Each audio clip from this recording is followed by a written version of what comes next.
यूं तो सरकारें जनता की समस्याओं का समाधान करने के लिए होती हैं, लेकिन राजनीति में कहा जाता है कि जब सरकार खुद को फेल होता देखती है तो वो अपनी नाकामियों को छुपाने और चुनौतियों से पल्ला झाड़ने के लिए किसी कमेटी या आयोग का गठन करती है ताकि सरकार अपनी सरदर्दी को उस आयोग के सर में डाल दे। यही कहानी इस प्रदेश की भी है। उत्तराखंड के 22 वर्षों के इतिहास में पलायन सबसे बड़ी समस्या बनकर उभरा है।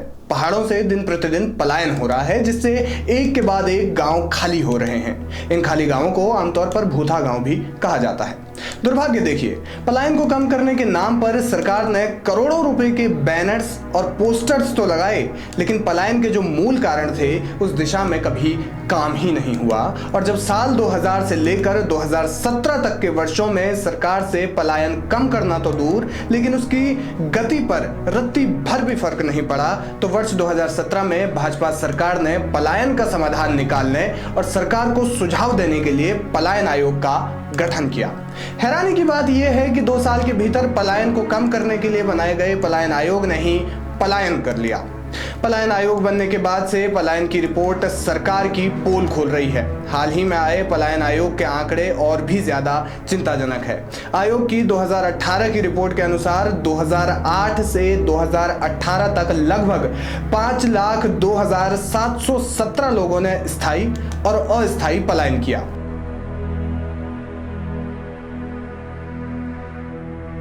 इस रिपोर्ट में यह दावा किया गया है कि प्रदेश में 1,734 गांव ऐसे हैं जो पूरी तरह खाली हो चुके हैं। वहीं 400 गांव ऐसे हैं जहां 10 से भी कम लोग रह रहे हैं। अगर ये आंकड़े आपको चिंतित कर रहे हैं तो जरा रुकिए। आयोग ने अपनी एक और रिपोर्ट पेश की है, जिसमें प्रदेश में 2018 से 2022 तक हुए पलायन का डेटा सामने रखा गया है।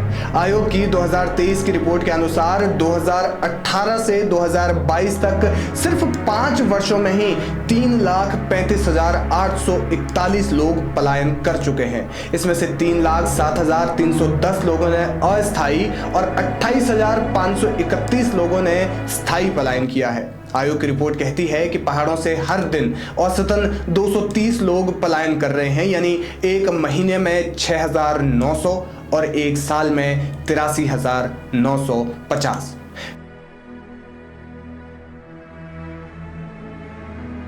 कहा जा सकता है कि पहाड़ों की एक विधानसभा एक साल में खाली हो रही है, जो न सिर्फ चिंताजनक बात है बल्कि पहाड़ों के लिए एक बड़ा संकट भी है।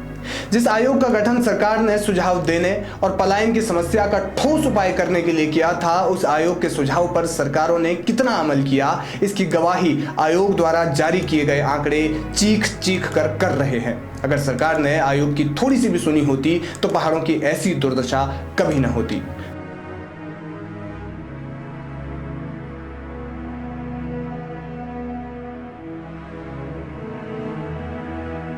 आयोग के उपाध्यक्ष बजट का हवाला देकर भले ही सरकार की नाकामियों को छुपा रहे हों, लेकिन सवाल ये उठता है कि पलायन के दर्द पर आखिर मरहम कब लगेगा? आखिर कब तक सरकार पलायन पर यूं ही हिलाहवाली बरतेगी? आप बने रहिए हमारे साथ, देखते रहिए वॉइस ऑफ उत्तराखंड। धन्यवाद।